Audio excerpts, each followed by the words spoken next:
All right, we're gonna make tea. You're gonna make tea. I'm just here warming up my vessels. All right. Okay, we're going. You wanted to thank me first. Let's do this. Yeah, dude. I'm big on the gratitudes. Big on the gratitudes. I'm ever so grateful to be on this platform and to do what I love and share what I love. And so thank you for having me. Thank you. On your show. Yeah. I like the fact that you always have your motto. What is it? Show up. Show up, shut up, add value. Yeah. It's the best. It is very, it's very real. Yeah, that's those three principles: show up, shut up, add value. It's integrity, humility, sincerity. We use those three values in all of our work. Martially, structural integrity, humility, grounding, sincerity from my center to your center. Yeah. Right? And so medicinally, right, show up for your client, follow through. Humility, don't think like you're the one to save them. Right. And sincerity, add value. And in those three principles, it kind of hooks it up. Yeah. Martially, medicinally, and spiritually. And you're a Qigong monster. Nice, thank you. And, I prefer that to master any day. Yeah, you studied in Wudang. Not a lot of people study Wudang, but today we're gonna do tea. So you've showed up with tea. Yeah. Where's the camera that I want to show this to? All right, yeah, we'll go right here. So actually, let's make you pop here. This is a 2000 vintage, older than some of my students. Oh wow, really? I know, yeah. It comes from like 500-year-old trees.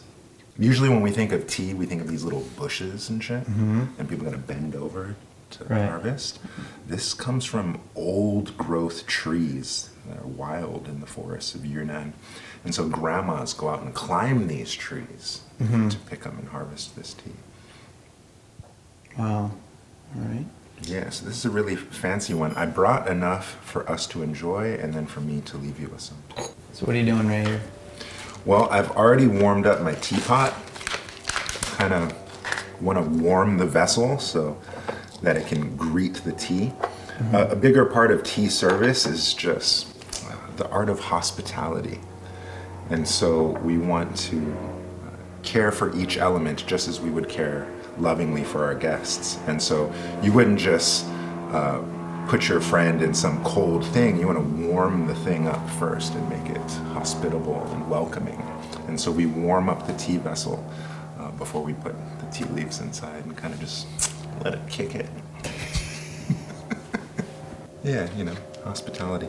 And then, the next step of hospitality would then be to run a bath. Or what I was really touched by in my time in Thailand was you'd go into a home and they'd wash your feet for you. Oh, it was really, really sweet. And so, again, in this light of hospitality, we're going to run a bath for our tea. We're going to rinse it. And functionally, this serves a really important purpose because I've been to China and I've seen these tea farms, and you got the tea master that's roasting the tea in the same wok that they make their meals in. And he's over here sweating and dusty and smoking a cigarette, and all this is going into the tea. And then they set it out in the dirt to let it sun dry, whatever their process is. And that tea gets dirty. And beyond that, it's stored. This tea's been fermenting for the last 20 years, and so it's gonna get some dusty stuff on it. So it's a good habit to rinse your tea.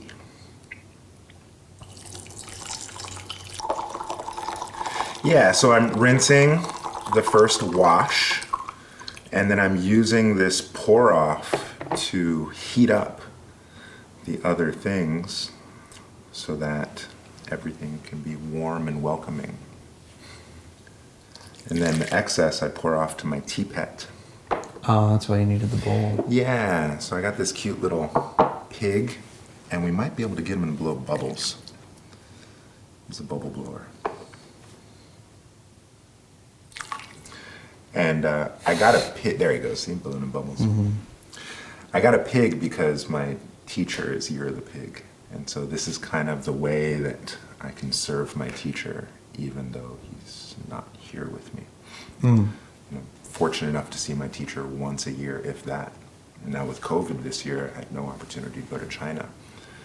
And so, you know, I can go 2-3 years at a stint without seeing my teacher. And even when we do see each other, it's, hi, you know, no formality, share a meal. It's like there's no more formal instruction going on. And so this is kind of a way for me to still honor my teacher, even though he's not around. And after letting the tea rinse, I also want to let it sit and breathe for a moment and allowing it to kind of open up and bloom without much agitation, you know? Right. Just allowing the process to happen. So it's not the dunking the tea bag up and down. No. How do you feel about those people? How do you feel about tea bags? You know, 10,000 Dharma doors, right? And so what may be considered crap for one may be enlightenment for another. Right. And so I've been given numerous tea sets. You've even given me one. And I'm starting to, because here's the deal. Every time I hold on to a little cup, yeah. I was thinking, what is this, fucking Europe? Here's what I drink my coffee out of. Whoa.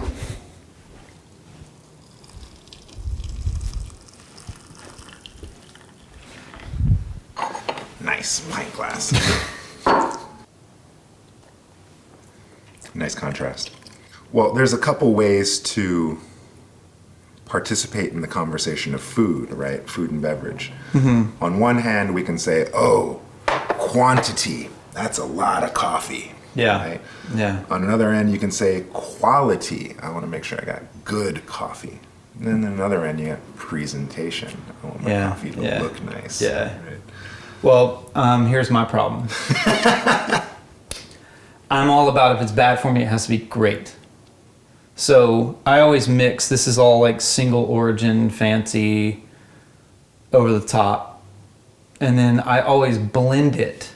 Then the other half of the coffee that I drink is always the coffee that I personally roast. So then I roast my own. And it's so goddamn delicious. It's so good. Good. I just did a second wash if we're doing play-by-play. Oh, thank you. And I have a thick clay vessel. And the idea here is pu'er. We're drinking a variety of pu'er. And pu'er really likes heat. There's a saying in Chinese, hao cha bu pa re. And so if you have really good vintage tea, you use piping hot, boiling water. And then you want to use a thick clay vessel so as to maintain that heat. And then it's less of a brew and more of a stock or a stew. Likened to tea bags that you mentioned earlier, if you oversteep it, it gets kind of bitter and nasty.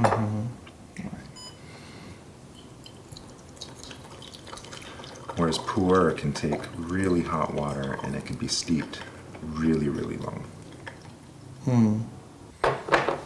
Nice. All right. And then we Can you catch the color in that? There we go. Let's see here. Yeah. I'm still vibing off our Tony Braxton moment. I'm done with that for a second, and now we drink tea together. Yeah. I remember the first time I got turned on to pu'er, I was like, oh, it tastes like dirt. Now I drink pu'er, I'm like, ooh, it tastes like dirt. It does. I love that. This is an offset of like the music, movement, and food, Matt Luca's big three. But really, this is tea. All of these form around community. Tea is community. Martial arts movement, community. Music binds us all. Like it's the only language that can move thousands and millions of people together at the same pace.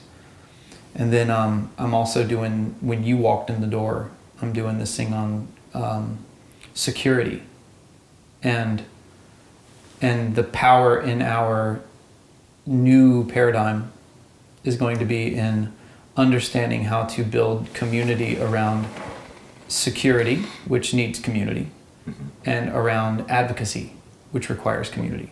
I was listening to these interviews with burglars, and they were saying, people always talk about get an alarm, get a dog, get this, and they were saying probably the hardest thing to get around is neighborhood watch. That being said, thank you very much. Yeah. It's a long-winded way to just being like, look out for each other, stuff like that. And you're a true creature of giving. You never stop with that shit. Never ends. How many ducks? 3 ducks.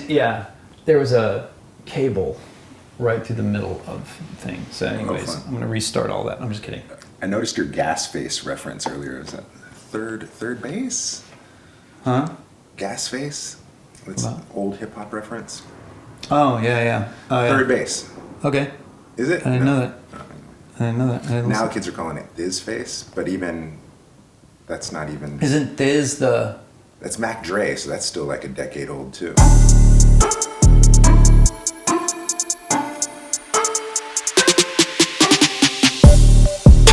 Isn't Thiz that weird syrup stuff that they're drinking? It's Thiz. I believe it's Molly. I believe it's MDMA. But isn't like MDMA mixed with or it's Molly and like syrup or something? Or that's scissor. Scissor, yeah. And then there's lean, which is, I think, is the cough syrup. Okay. With something in it. I'm trying to sound cool. Anyways, we're current.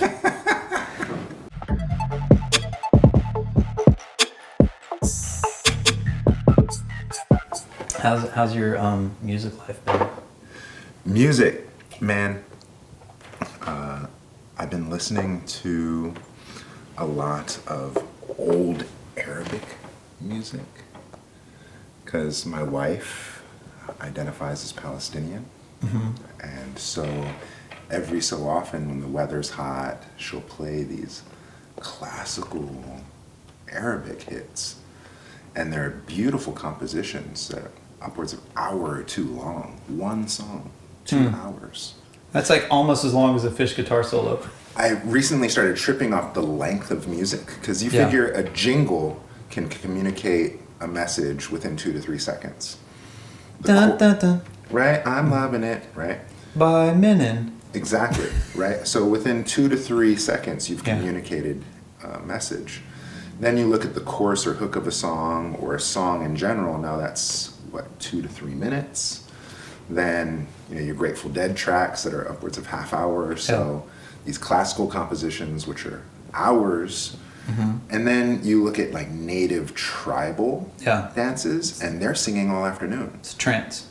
Yeah, and I was looking at this table and speaking of Aboriginal things, and they have dances and songs that go a whole week. Yeah. Days. And I like looking at my practice in the scope of that. It's like, do I just have a jingle technique, or is it something that I'm really mystically diving into and exploring? And I find that, especially here in the Bay Area, too many people want that jingle. Too many people want that catchy tune or that hook or chorus. Not too many people are looking for the depth that's available.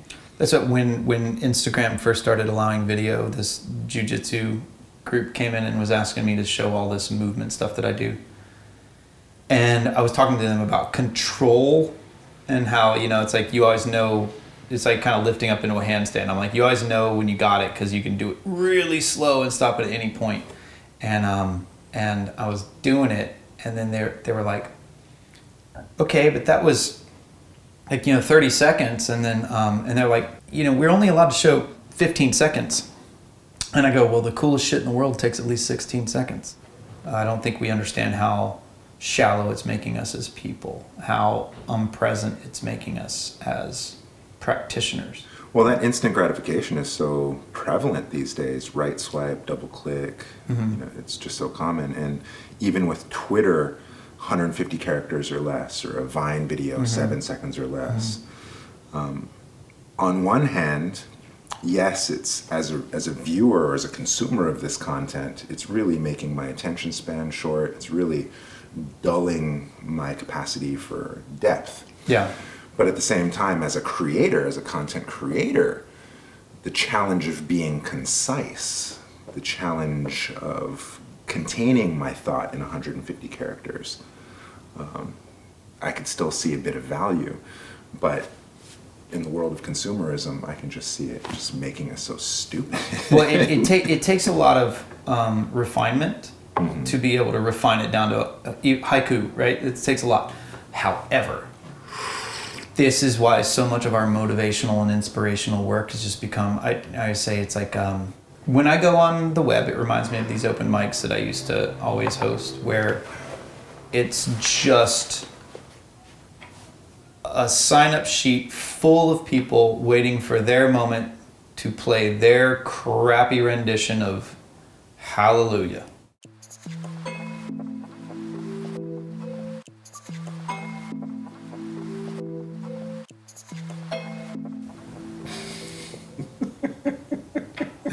And so now in the motivational work, it's just another person being like, okay, I just read this Dalai Lama quote or this quote. Now I just want to cut and you don't even have to practice to do it. You literally cut and paste it. And then on top of that, you oftentimes just be like, and you know what would really make this Dalai Lama quote better? Picture me in a bikini. And you're like, step into discomfort. You're like, motherfucker, you're on vacation. You're on vacation. You ain't uncomfortable right now. You're uncomfortable in your skin. Kind of makes me think of Miyamoto Musashi. Yep. Book of the Five Rings. Yeah, I always refer back to that book. Yeah, and great book, chock full of idioms, those little 2-3 sentence gems. And, you know, when I read it, it was good. And I read multiple translations. But when I read Miyamoto Musashi's biography, and then, you know, that was a huge, epic book. Yeah. And then I looked back at the Book of the Five Rings, and I was like, oh, that's how they got that, and that's why he says that, and that's how he learned that lesson. And then all of a sudden, Book of the Five Rings was so much doper, because I got the context that came with the content. Whereas just the content, you know, like you're saying, just some Dalai Lama quote. Yeah. But maybe without the context of all the suffering Dalai Lama came through to be able to present that gem. Well, there's what Lu Ming says, you know, revelation porn. It's the whole other world. It's the self-help world. It's the charlatans out there just basking in other people's moment to feel inspired and to have a revelation. But we treat it like American foreign policy. You know, we break your world down, we show you the other side, and we're like, you're free, and then we leave. I had a teacher one time being like, this is an American foreign policy. If you break someone's world apart, you need to help them rebuild it. And it's disguised around love and light, but really you're tearing people apart. And I wrote a thing a long time ago called, there ain't no back door to the front door. So this is what, third steeping or so now? And you'll notice that the brew has gotten just a little bit darker. Yeah. And so as it opens and more of the energy, life, chi of the leaf is released, you get these really dark, rich brews. That dark color relates to 5 elements. This would be kidney love, right? Then you continue to brew, and that dark, deep, rich color turns into like an amber red color, and that's going to be more for heart love. You continue to brew, and that rich red turns into a deep orange yellow, and that's going to be likened to spleen, earth brew. And you continue to brew, and then the same water you pour in is the same water you get out. Become clear. And that takes you full circle back to lung, large intestine. And so the whole 5 elements in 1 cup. You were talking about if you can't taste certain things, that could be a deficiency in something and things like that. You had a tea master that could tell. Yeah, Master Wong, peace be upon him. He recently passed last year, as a matter of fact. And when I first met him, I was easily 100 yards away. Okay. And he yells to me, he goes, "How was that pizza last night?" And I was like, this motherfucker can smell that I had pizza for dinner? And as I get closer and closer to him, he starts listing the spices in my spice cabinet. And he starts telling me the things that are in my refrigerator. And, I'm married to a Korean Palestinian woman, and so we got some funky stuff. We got some shumac, we got some Five Spice, we got some other stuff. And he starts listing them. And then so I sit down and I'm already blown away. And he hands me a cup of tea and I taste it and he goes, "What do you taste?" And here I am, like, wanting to impress this new teacher, and I'm like, "Oh yeah, it tastes woody and earthy notes and this and that," trying to be as real as I could be. And he goes, "Oh, okay, so your spleen is this, your stomach is that, your heart's that," just based on what flavors I'm present to. Oh, wow. And then so with all that information, he starts telling me what my cravings are, what time I crave them. He says, "You're not hungry in the morning, you have a savory craving in the afternoon, you have sweet craving at night." And he was able to tell me that because he knew what parasites I had and where they were in my body and what they were hungry for and when they would be hungry. And I'm like, "How do you know this?" He says, "Oh, I can smell it all." And so I was blown away, and I immediately recognized skill. Like, "Dude, can I learn from you?" He says, "Okay, drink tea, drink 2 gallons of water every day before lunch, and stop eating garlic and onion. And then you can start on this path." How long did you have to do that for? I did it for a year before giving up. Oh, yeah. Maybe 2 gallons of water a day. before lunch. Yeah, that's hard. Yeah. Yeah. He's all about hyperhydration. And one of the things that I saw him do was he would take moxa, a stick of moxa, and he held it right next to his skin, the burning cherry of the moxa. And we'd just talk and have story and drink tea, and literally the entire stick of moxa burnt down, and he never really took it more than a couple centimeters away from his skin. Having had that medicine, I know how hot it Oh, yeah, I can hate get, moxa. Yeah. right? And then so to see him burn this whole stick just really, really close to his skin, and then no blister, no redness, no irritation. And after the moxa burnt, and he starts lighting another one, I go, "Sifu, isn't that hot?" And he goes, "No, cellular hydration. I'm so hydrated it doesn't burn." Oh. Blew me away. It's like, the survival technique where you can boil water in a paper bag. Water in a bag. You put it over the fire, and since the water's there, yeah. Whoa. We should do it. So every time I've come, I always have my thermos of tea, and then this is the first time I get to do full-on ceremony with you. Thank you. So this flavor profile now tastes like wet dirt. Right. And then, As opposed to dry dirt or damp dirt, and this is straight up wet dirt. And this would be likened to the petrichor aroma, right? It's, they call it the smell of a forest after a rain.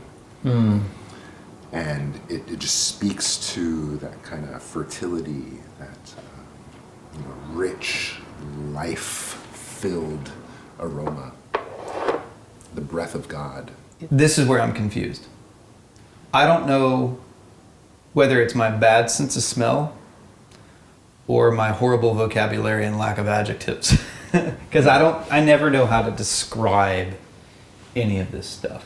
And when I was a kid, I was always having to scrub. There's one restaurant I always have to scrub out all these garbage cans, and the easiest way to get through them was straight bleach in a bucket. Don't dilute it at all. So a gallon of bleach. Put your hand in the bleach. Just take it, steel scrubby, and just dump your head in these are giant garbage cans, and I would just scrub them out. And there'd be anywhere from 20 to 50 of these things, and I do it many times a week.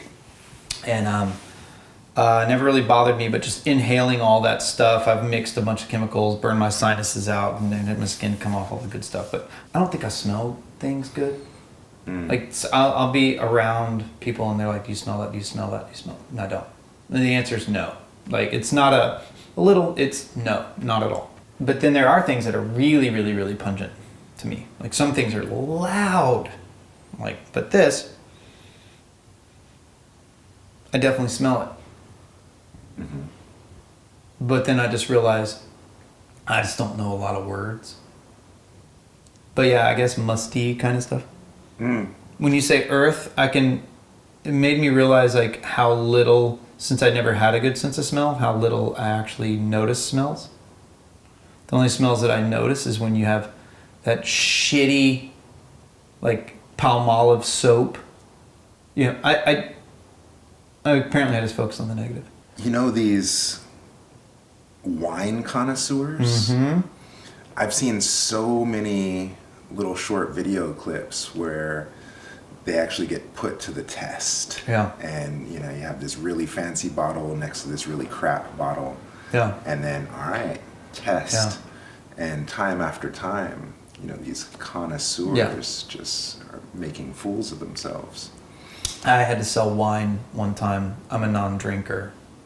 And they would just put me in this position. They just needed a guy to run this wine booth. And I started making up things, and everyone tasted everything that I told them to taste. Especially if you're there with a woman and you want to like show how you're sophisticated and whatever. Yeah. And so I'd just be like, you know, I would make, you know, keep it pretty vanilla. You know, mm-hmm. I wasn't saying any weird stuff like, you know, taste the gummy bears, you know, but yeah, it's like, it tastes like an old tube sock soaking in Kool-Aid. A couple things to notice with regards to tea appreciation is you would want to try and smell it. Yeah. The joke is make sure it's not urine. Ooh, yeah. Because urine that color, my goodness. That's a kidney thing. So you want to smell the tea. Yeah. And some teas are really aromatic, especially these tea bag varieties. You know, maybe have some floral hints or some spices in there, make it smell really, really good. But then the liqueur may not match, the flavor may not match the smell, quite common. Mm-hmm. And so that's actually one of your grades of quality of tea, how well the smell and the flavor match. Right. Then you would want to note the front end of the flavor upon initial contact with your palate and back end of the flavor, so like what it tastes like after you've swallowed it. Okay. You also would want to feel for what's called a mouth feel. Does it leave your mouth dry? Is it astringent? Does it leave a nice coat, right? Does it have a density or thickness to it? So what does your mouth feel like after drinking it? Mm-hmm. Then probably my favorite part is to feel the liqueur go down and to follow the warmth as it descends down into your stomach. And I find this to be especially beneficial because so many of us, myself included, when I eat duck, I'm already focused on the next bite, not so much focused on how I've swallowed or where it's going once I've swallowed. So you always bring duck, and then the other day you brought pork and duck. Yeah, and today I just brought pork. And today you've moved to pork. Yeah. So the pork just beat the duck out for a minute. Well, duck is like a festive thing, so when there's people, I'll bring duck. Yeah. Okay. But, you know, it's just us. Yeah, it's just us. See the pig. All right, so walk me through this. Okay, so, all right. So you got no, let's do it. The It's smell. real time. In real time. Yeah. In real time. So, pour that shit. That's traditional Chinese for pour the tea. Yeah. Is pour that shit. Yeah. All right, and then legit vernacular here. And then we grab it. Yeah, and the cup is small, so it kind of lends to having a pinky up. Apparently, It there's lends to all your fingers dangling in space other than the two that you're holding the cup. Apparently, there's like a phoenix hold where you like hold the hand in like a phoenix head, then you rest it between 3 fingers and curl the other 2 below. There's some fancy motherfuckers that drink tea. There's people that know their tea and there's people that love their tea. Hold on, I'm doing it. Yeah, that's it. You did it perfect. Right. And then you hear that? I just got my first stripe. Then we smell. All right, then we smell. And then assuming it's still piping hot, we would want to do what's called a dragon slurp. Ooh, I learned this at the Pete's Roaster. And that does a couple of things. One, it cools it so it doesn't burn your tongue, but it also oxygenates it so you get the flavors. Okay. And then with tea, you don't necessarily want to tilt it back. You want to be able to pour, because the energetics of it, you don't want to break your cervical spine. And so you'd like to be able to keep tall, erect spine, so it should be proper as you drink. Once you start tilting back, then you've broken your dew meridian. And what is a dew meridian? I remember because you have your ren in the front and your dew in the back. So Okay. dew in the back is doo-doo, and then ren in the front, ren translates to person, right? Or can phonetically. Yeah, So yeah. ren in the front, doo-doo in the back. All right. It's just how I remember. All right, hold on. Here we go.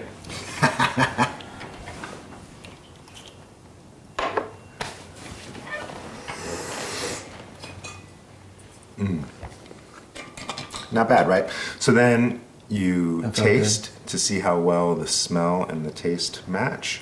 You enjoy the liqueur on your palate, you follow it down, and then you feel what your body does in response to.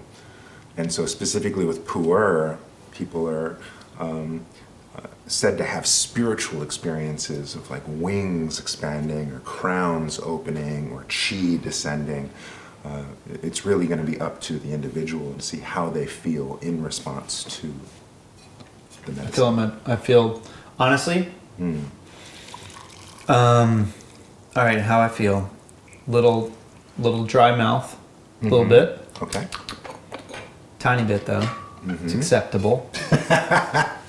I'm having a sacral issue, and I feel it kind of warm down in my sacrum piriformis. I feel it kind of bringing some energy out there. Beautiful. And pinkies, and I'm having and my radius right now is burning like an ass. Well, it has been all day. Something happened over the week. I think I just strained something. I was helping 2 people with strained biceps, and my bicep took it on because I've been really weak. But this is open. I feel a little bit of warmth. Feel a little bit of warmth, and now I need to relax my shoulders. There you go. There you go. I want to talk about that. I'm going What? to shift from tea. You said something really profound, that you worked on someone's bicep. 2 people, you said. Yeah. Yeah. And then you end up with it. Yeah. That is so common. Yeah. And I would love to get your take on it, and I want to bounce my take on it. Okay, so this sounds weird. I'm going to document this now. At the beginning of the year, I took my most conscious breath, and the chasm between the breath before that and then the breath that I took was so vast, and I transcended to a place that I can't even describe, not even going to try to. And it made me realize I was never even close. The chasm wasn't just here to here, it was beyond what I could see.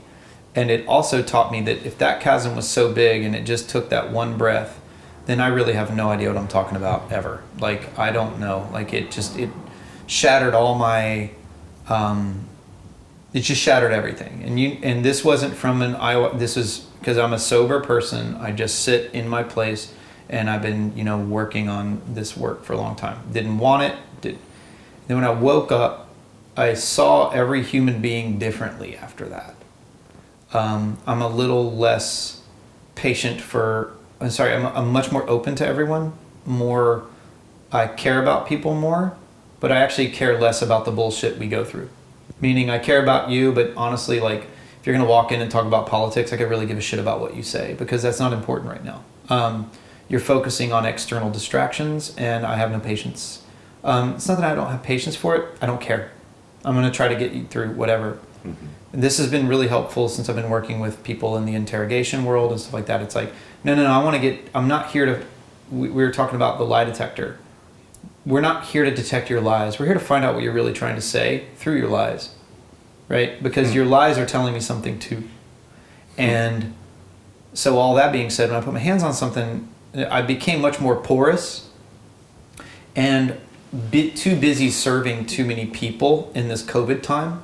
And now it's funny how much time I have on my hands, but how little time I have to wash people's fears away. And people's fears are bigger, greater, stronger, harder, and they're more fictitious than ever. And there's nothing worse than a story, because your story is going to be bigger than the reality most of the time. And so now when I'm working around people, I haven't had the time to meditate and do my practice to build my guardian. That conversation of taking on the funk of our clients. Right. My wife is super prone to it. All too often, she'll treat someone for their back pain, come home with back pain. She'll treat someone for their cough, she comes home with the cough. And I think it's natural as we present ourselves as empaths. You know, we want to share the experience of our clients and help build that rapport and connectivity. Oftentimes we put ourselves at risk of taking on their shit, literally. In Taoist medicine, what way we learned it in the temple is there's different degrees of treatment. You have the objective treatment, where a person comes in presenting a certain set of symptoms. Okay, well, this is the protocol. You have back pain, this is the protocol. It's a very objective treatment. Then there's the subjective treatment, someone who's a little bit more skillful as a practitioner. So it's like, okay, here's your back pain, but let me take in the other factors into consideration. Let me tailor a treatment specific to your experience of back pain, as opposed to just some generic protocol. Right? Yeah. So we have objective, we have subjective, and then we have shaman or Taoist treatment, which is, I'm not concerned with your ailment at all. I don't want to talk about it. I don't want to consider it. I don't want to reinforce that narrative, right? And so instead of treating you for your symptom, you're just going to come with me while I practice. Right. And I'm just going to change your tempo. And I'm not massaging you. I'm not giving you body work. You're just in the way of my practice. So this is how I treat a lot of body work, because a lot of people come in and they're used to, there's a few schools of thought you can do it. Like some people get really, really, really in their head about their healing. Like, actually, what's it called? And if you give it a name, we can heal it. We can, I can, if you name the cancer, I can get in a fight against the cancer, and then I can have my battle against cancer, and I can defeat the cancer. Or what's it called? It's called a cold. Cool. Now, what kills cold? Yeah. There's that. But then there's another side of it where we just you just undam the river. Right? And that's kind of, I don't necessarily focus too much on anything more than trying to unwind the story and put us back into that blank space. Bingo. Yeah. But I also study a lot of Taoist stuff, and so that's kind of my way. I don't, for lack of a better term, it's like I'm not really concerned about your pain. There's just it's kind of like if you walk into a house and there's no wall right there, and everyone's like, I'm cold and everything's wet, and you're like, cool, right? We're just gonna build a new wall. Like, I'm gonna make sure these windows I'm gonna make sure the foundation is strong. I'm gonna make sure this is happening. And like, yeah, but and this is kind of very interesting to see with a lot of like, for example, these homeless people and a lot of these issues that are going around. People are talking about we got to deal with this homeless problem. We got to deal with this. It's like, these are byproducts of a broken thing. Of a lack of flow, right? A lack of flow of currency. Of a lack. Currency in itself means current. Current needs to flow. And therefore, we need both. We do sometimes need the hyper laser focused, like this is what it's called, it's pinpoint accurately, this piece of cartilage is torn in your knee. We're going to take a cadaver drifter that we don't know how they died. I'm not asking any questions. And then I'm going to sew it, I'm going to graft it into your knee. Shalom. Right?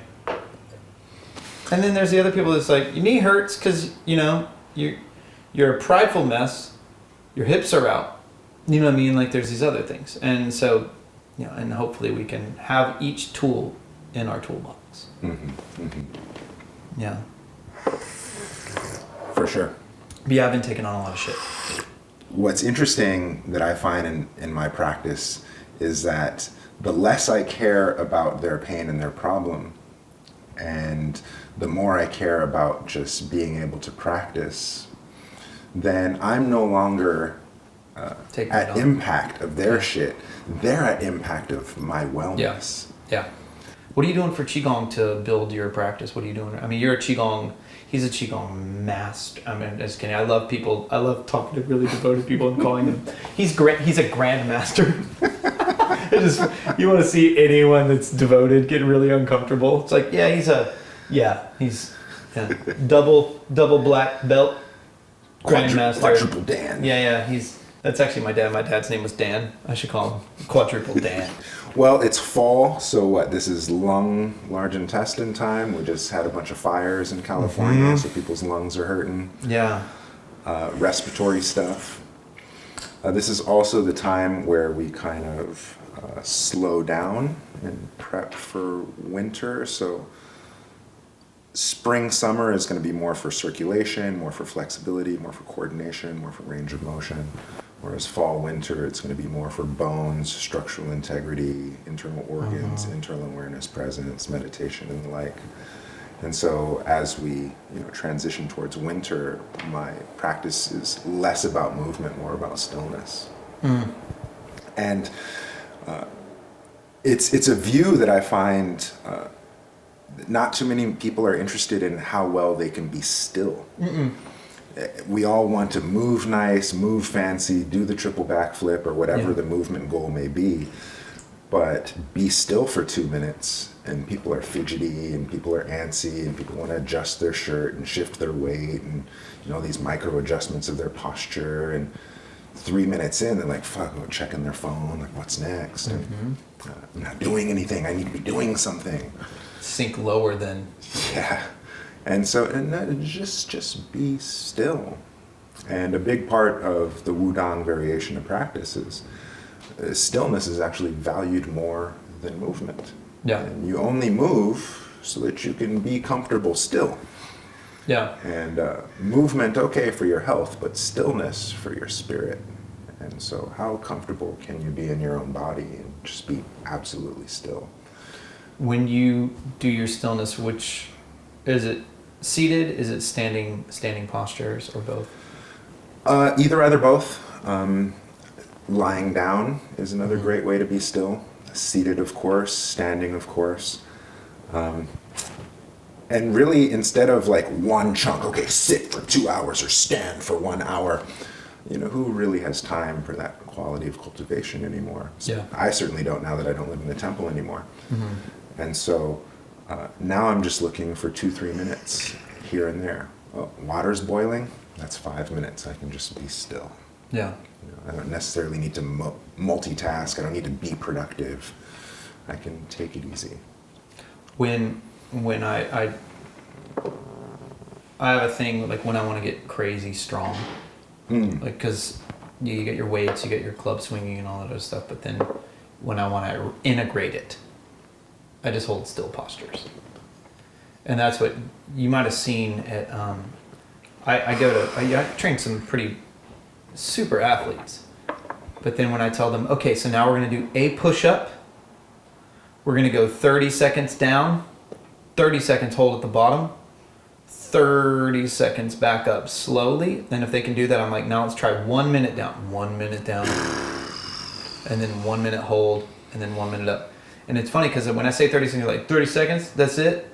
Rarely does anyone ever get to 10 seconds down, 10 seconds. That's the first time. After 10 seconds, like, oh my God, I mean, it shuts you down. And so that slowness, and then being able to just hold that plank. So I have a workout that I do where I'll just choose 20 postures, and I'll hold them for 3 minutes apiece. Brutal. Plank for 3 minutes, and then like Superman for 3 minutes to balance it out, and then horse stance for 3 minutes, and then like a drop bow stance for 3 minutes, cat stance for, I just hold, and I'll just choose. I'm gonna write them down. Just write it down. 20 things. Hold it still. That's an hour. That's an hour. And then I have another really fun one where I'll Like, for example, if I want to hold a push-up, right? 30 seconds at the top, 30 seconds down. Hold 30 seconds at the bottom, 30 seconds back up. Hold for 30 seconds. Now, push up as fast as you can for 30 seconds. So you're getting everything you need. So kind of like a fire metal. Yeah, right? Then do that with a squat. You know, just kind of hold it at the top, just, you know, holding the tree, and then sink for 30 seconds, hold it for 30 seconds, back up for 30 seconds, and then like up and down for 30 seconds. And you could go through all of them too. You could go up and down smooth for 30 seconds and then jump squats for 30 seconds. So you've been listening to a lot of Palestinian music. You're from Richmond. Yeah, man. You're kind of Born and raised. you're sort of a thug turned monk. No, I was scared as shit coming up, man. Like, I Okay. didn't know how to deal with being a Hapa boy. I'm not Chinese enough. I'm not white enough, but I am white enough because I'm not black or Mexican. Yeah. And then so to come up in Richmond, I was terrified, man. Because I'm big, but I have the hugest heart. I'm a gentle giant. Yeah. You are very, how big are you? You're 6'5", 280. Yeah. That's big. It's big. I taught in Richmond in the Iron Triangle. That was the most dangerous place in California for many, many years. And you grew up out there. Okay. Yeah. So that's fun. Yeah, and bless her heart, I was raised by a single immigrant mother who had a 6th grade equivalent education that tried to raise a young man by herself in Richmond. And so I think I turned out quite all right, all things considered. Yeah. But I was terrified of just walking to the bus stop, getting on the bus and going to school. And then being at school, JFK, Jungle Full of Killers, John F. Kennedy High School, legit prison. Yeah. Right off Cutting, if you're familiar. Yeah. No windows. All steel and concrete. 20-foot barbed wire fences around the entire perimeter. Only one entrance in and out through a metal detector. Yeah. The only one window in the school was from the teacher's lounge into the library. It's legit a prison. And still yet, I had friends that brought a different loaded gun to school every day. There's shootings all the time. Yeah. And here, that's when Columbine was making big news. I'm like, fuck Columbine. We had a shooting here just the other day. We're not in the news. Yeah, but never mind. I was gonna say you guys. No one gave a shit about them. But the police chief, and this is something that people need to understand, is the police chief out there switched and got in more of a community outreach and a more of a mediation-based policing. And it turned the most dangerous neighborhood or the most dangerous place in California to a pretty safe place. You know, now with the economic stuff happening, it might be getting a little bit more dangerous now. But so this needs to be a lesson. If we can learn anything in the defunding of the police, find whoever the police chief was and I believe they've used a lot of those methods in a lot of other places and turn communities around. But that police chief needs to be revered. They need to be respected. They need to be, and they need to be training other people. Richmond has since turned green. Yeah. Right? And the casino went up a number of years back. And so that brought in some new income and a lot of gentrification happened around that to develop the area around the casino, which is more so San Pablo, but still fringe enough. Yeah. And there's still some really shady parts. There's some of shady Richmond. parts. You can still go to North. You can still go to Central. Yeah. You still got some shady spots. But you're right. Yeah. By and large, it's turned around. Yeah. And so now I don't feel so bad that my mom's living there by herself. Whereas for a while I'd be worried. My mom got robbed so many times just walking her dog. Oh. And sorry. What's unfortunate now, though, is now it may not be as dangerous, but my mom being Chinese, now she's dealing with racism. Yeah. And so she's walking her dog, and neighbors that were once nice are now talking under their breath, saying, go back to China and this and that. And so now a whole new fear has kind of arisen for the safety of my mom. 2,700 violent attacks on Asians in America or some. I read it because Daniel Wu is a part of a group where, you know, because I was originally did the situational awareness course for one of my buddies who was he was a political consultant and worked with the Chinese Historical Society, and he was like, oh my God, violence towards Asians is going crazy. This was in March or April, and he was like, could you help us maybe put together a self-defense program or something? I go, the main thing you need is situational awareness, right? And I was like, he's like, what about firearms training? No, you don't need please don't pick up weapons, you know, don't pick up arms, don't try to teach yourself online how to defend yourself. Like for elderly people against people, it's like their awareness is key. Yeah. And so I put together that program for them, and I don't know and now it just becomes such a political thing. People are politicizing their own safety, and so I'm kind of out. Like I said, I don't have much.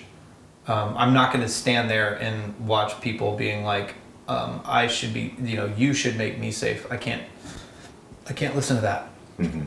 Because there's no winning that argument. You're already gone. You know, it's like I always say, I don't argue with monkeys, children, or homeless people. They're not. You know, it's like, so don't give me that. And if I see you're in that place, I just walk away and start moving towards my goals.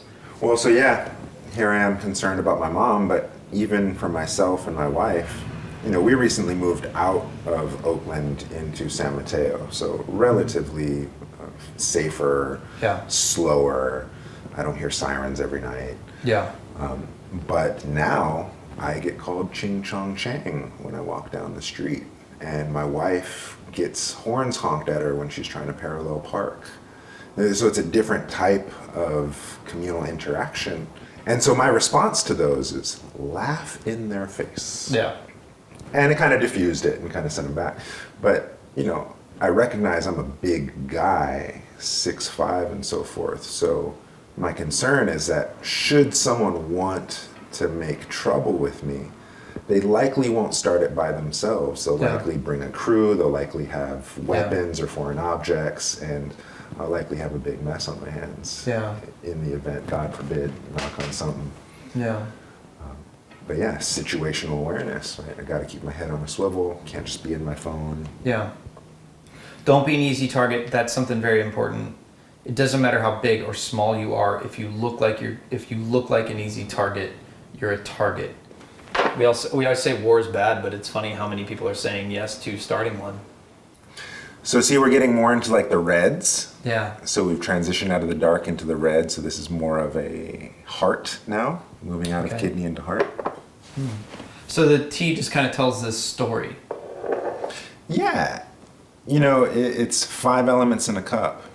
And so I detailed the progression of the liqueur and how it goes from dark to light. And that speaks to an evolution, if you will. But then you also have the 5 elements present in the package. And so clay vessel, that's going to be my earth element. Mm-hmm. Water, clearly there's water. Fire, I need the heat to make my tea. Wood will be the leaf matter itself. And then the metal air element, that's the steam, that's the dragon's breath. Mm. And so even in a cup of tea, you have multiple expressions of this kind of 5 element relationship. So we got music, we got movement, stillness. What's the other one? Food. We got the pork. Yeah. All right, winter time's coming around. What do we need to start eating? As a grandmaster. Fuck, man, eat what you like, man. No, we can have like a conversation around astrology. Oh. Right? And what's your sign, by the way? I am a Aries. Mm. Yeah, I'm a metal monkey. Metal monkey. Oh yeah, we're soulmates. Dragon, monkey, rat. Supposed to be the triangle of power. Yeah. Sure thing. Well, astrology with food. we're no longer in watermelon season. We're now in pumpkin spice latte season.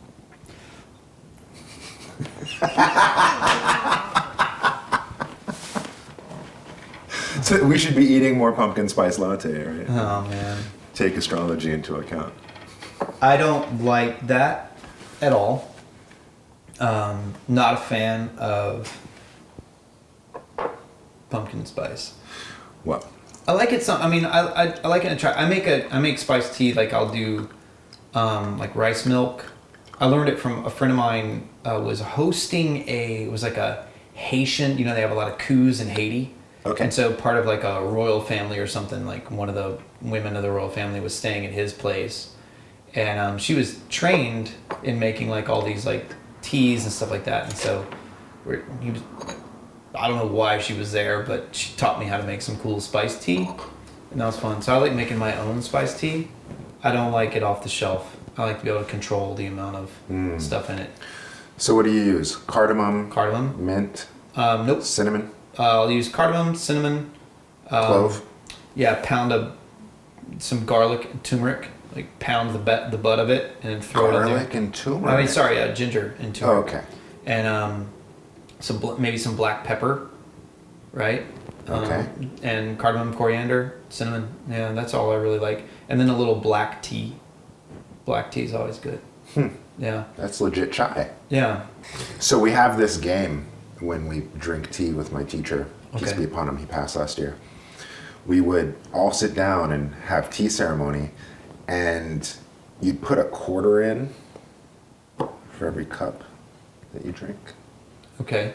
And then so this pot amasses. And then the first person to go pee loses. And then the person to drink the most tea without breaking their seal wins. I would win. 100%. Well, you I'm a know, road trip guy. Toured in bands. I know your grandmaster is a grandmaster at tea. God rest his soul. He just passed. But he's never been on as many road trips as I have. And that man, I'm the Michael Jordan of not peeing.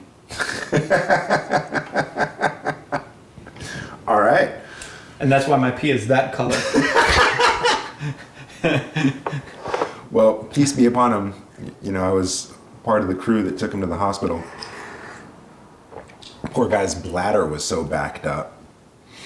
And I thought to myself, were you really assimilating all that fluid, or were you just not peeing it out? Poor guy. Brown liquids, kidney stones. Right? So we need to be on that. But the quote they never talk about is check yourself before you wreck yourself. Bad for health, for coming stuff. Yeah. I literally think he needs a Nobel Peace Prize for fucking writing that. Because if we all just live, all right, that's like that's up there with the golden rule. Hey. Did good, right?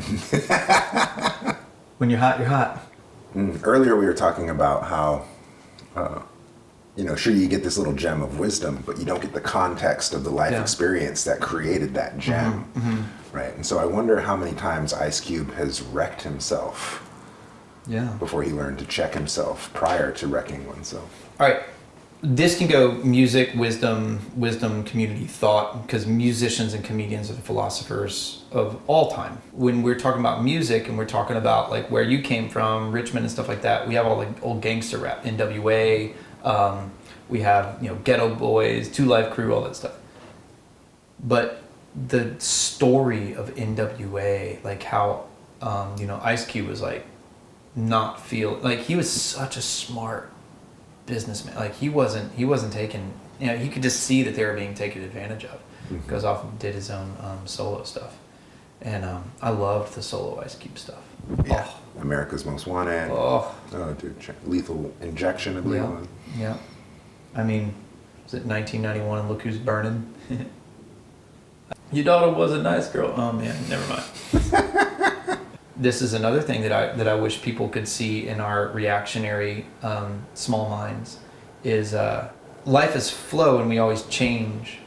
And look at Ice Cube then, right? Looking at he's a beloved family figure Daddy, what is it? His. Are we there yet? Yeah, are we there? All these, like, he's a family, like, he's who you want your kids to, like, watch.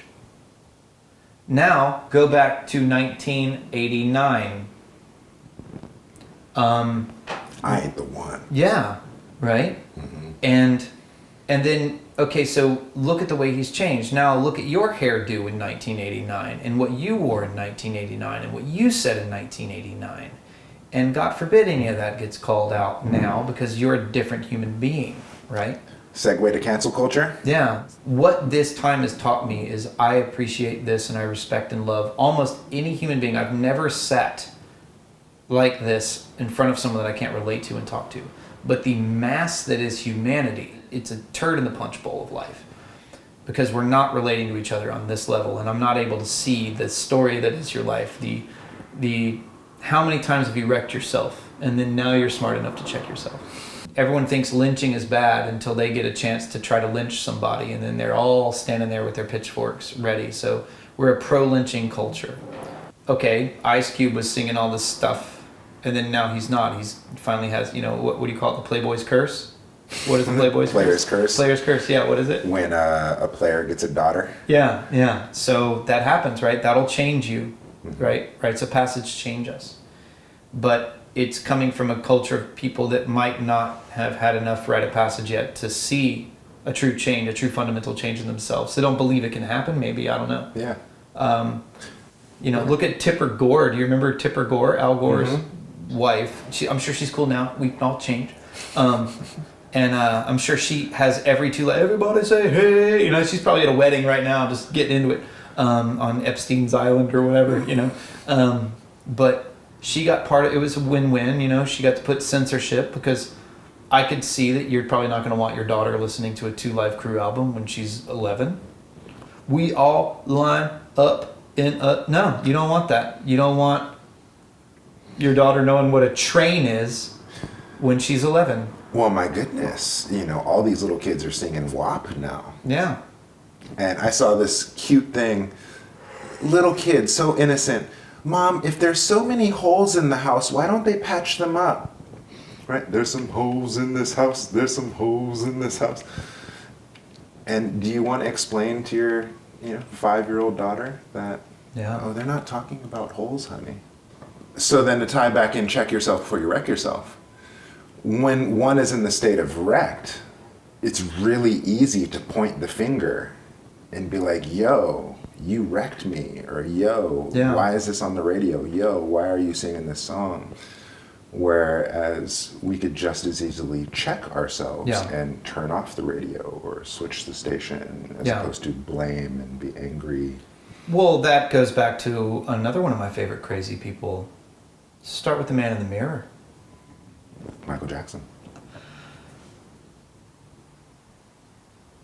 One of the things I liked about the Transformers movie was the fact that there was this car in there that couldn't talk, and it spoke through song lyrics because it had a radio in it. Bumblebee. And when I was a child, I basically knew every song ever made when I was a kid. My dad was he was a Special Forces guy, but after Special Forces, he was a program director and a political talk radio guy. So he ran multiple radio stations. So we had access to a ton of music all the time. I don't think there was a song I didn't know back then. And therefore, I literally think and also, the only selling point from a lot of my music ever, I can't sing, but I write good lyrics. I can now say that now that I'm not writing lyrics anymore. I'm just sitting here making videos. We should be listening to more lyrics. Check yourself before you wreck yourself. Start with the man in the mirror. That means stop blaming people. Take responsibility. Start with yourself, right? If you want that person to be kinder, be kind. Listen to, I say Sting is right, sending out an SOS. How many people right now are on social media right now posting all these pictures of just their feet, and it's showing them on vacation, but really what it's saying is they're sending out an SOS saying, I feel alone and I just want you to like me, right? I know I'm doing this yoga and I just want you to like me, so please, I'm going to do this in a bikini right now and I just want you to like me. And this is men too, this is women, all of us. What are we reaching out for? What are we really asking for? We want attention, right? So we feel alone. We get not enough of this. So what are some of the lyrics that you swear by? Baby. Yeah. Baby, baby, baby. Yeah. It's what's the most common lyric in hit music? Baby. Baby. Dude. So much depth. Yeah. Baby. Or I was talking about the classical Arabic music earlier. Habibi. Habibi. They just say Habibi over and over again. So interesting. Lyrics. Yeah, because most songs have generic hooks, especially what's on the radio. What comes to mind when I think of lyrics is just lyricists. Yep. And I remember looking at some vocabulary list of the average vocabulary words per song. Yeah. And how it's just dwindling year after year. Fewer and fewer words are in each song. Unless you get like some Aesop rock or some, obscure lyricist. It's just... Listen to Jets to Brazil. Blake Schwartz, I believe his name is Blake Schwarzenbach. He's just a master lyricist. Who is one of my favorite all-time lyrics is Fugazi's "Never mind what they're selling, it's what they're buying and believing." Right? I can't tell you how great this has been to sit around and have tea with you. I'm all self-conscious, dude, because you got like these world acclaimed, super high level people that come and share on your platform. But you're one of those. Oh, wait. You know a different side of me than anyone else knows. You and I met at a bathhouse, just hanging out in the sauna. Hey. Let's continue our tea at, it's amazing.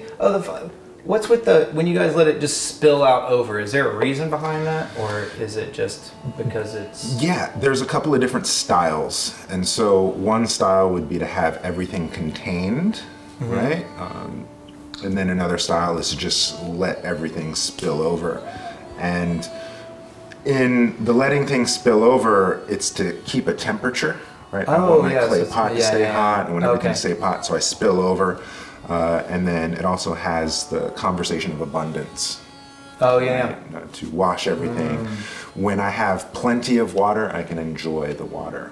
When I need water, it's a different relationship, right? And so this speaks to the abundance. We have so much that we can enjoy it and play with it and kind of use it to wash away of our limited views.